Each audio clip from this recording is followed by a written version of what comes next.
The teachings of Silvanus in the NAG HAMMADI scriptures. Wisdom summons you. Wisdom summons you, yet you desire folly. It is not by your own wish that you do these things, but it is the animal nature within you that does them.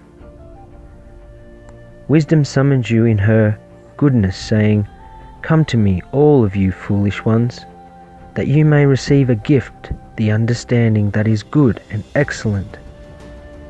I am giving you a high priestly vestment that is woven from every kind of wisdom. What else is evil darkness except familiarity with forgetfulness? Cast your anxiety upon God alone. Do not become a lover of gold and silver, which have no profit in them, but clothe yourself with wisdom like a robe.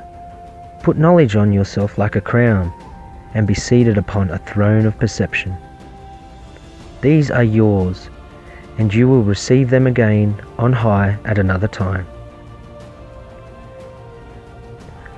For a foolish person puts on folly like a robe, and like a garment of sorrow he puts on shame.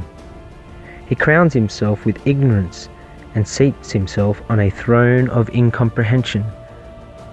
Since he is irrational, he leads only himself astray, for he is guided by ignorance, and he follows the ways of every passionate desire. He swims in life's desires, and has already sunk to the depths, thinking that he finds profit in doing things that are non-profit. The poor wretch who goes through all these things will die, because he does not have the mind as a helmsman, but he is like a ship tossed to and fro by the wind, and like a loose horse that has no rider. For this person needed the rider, which is reason. The poor wretch went astray because he didn't want advice. He was tossed to and fro by three evils. He got for himself death as a father, ignorance as a mother, and evil counsels he got as friends and brothers. O fool, you ought to weep for yourself.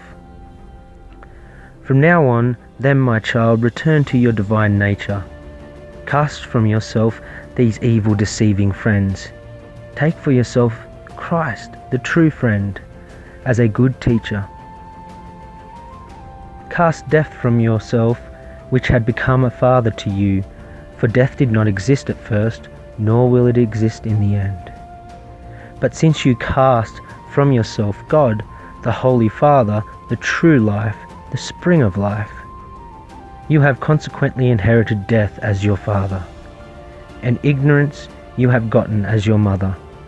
They have robbed you of the true knowledge. My child, return to your first father, God, and wisdom, your mother, from whom you came into being from the beginning. Return, that you might fight against all of your enemies, the powers of the adversary. My child, listen to my advice. Do not be arrogant, opposing every good opinion, but take for yourself teacher of divinity, the Word. Keep the holy commandments of Jesus Christ, and you will reign over every place on earth, and be honored by the angels and archangels. Then you will acquire them as friends and fellow servants, and you will get for yourself places in heaven above. Do not bring grief and trouble to the divine, which is within you, but when you foster it, request of it that you remain pure, and become self-controlled in your soul and body. Then you will become a throne of wisdom, and a member of God's household. He will give you a great light through it. But before everything else, know yourself. That is, from what substance you are from, what race, or from what species. Understand that you have come into being from three races: from the earth, from the formed, and from the created. The body came into being from the earth with an earthly substance, but the formed, for the sake of the soul, came into being from the thought of the divine. The created, however, is the mind that came into being according to the image of God. The divine mind has substance from the divine, but the soul is that which he formed within them. For I think it exists as wife of what came into being according to the image. But as for the body that came into being from the earth, its substance is matter. If you mix yourself, you will get for yourself the 3 parts as you fall from heavenly virtue into earthly inferiority. Live in accordance with the mind. Don't think about the things of the flesh. Get strength for yourself, because the mind is strong. If you fall from this other, you have become a female. And if you cast out of yourself the substance of the mind, which is thought, you have cut off the male part and turned yourself to the female part alone. You have become psychical, since you have received the substance of the formed. When you cast out this last part, so as not to get a human part, you have thus taken for yourself the animal thought and likeness. You have become fleshly by taking on an animal nature. It is difficult to find a psychical person, how much more so to find the Lord. I say that God is the spiritual one. Human beings have taken shape from the substance of God.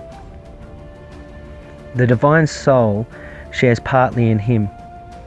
Moreover, the soul shares partly in the flesh. The base soul tends to turn from one side to the other.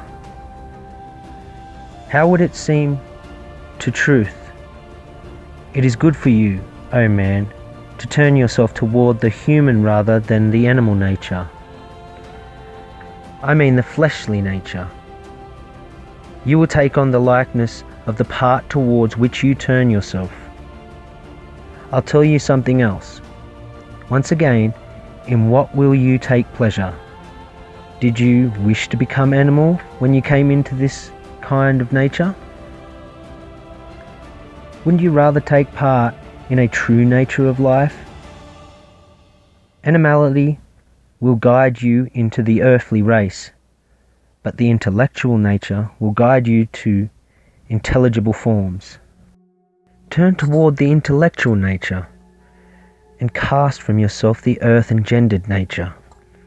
O obstinate soul, be sober and shake off your drunkenness, which is the work of ignorance. If you are obstinate and live in the body, you dwell in a boorish condition. When you entered into a bodily birth, you were begotten. When you were born again, you came to be inside the bridal chamber, and you were illuminated in mind. My child, do not swim in just any kind of water, and do not allow yourself to be defiled by strange kinds of knowledge. Don't you know that the schemes of the adversary are not few, and that he has a variety of tricks? They have especially robbed the foolish person of the proverbial snake's shrewdness.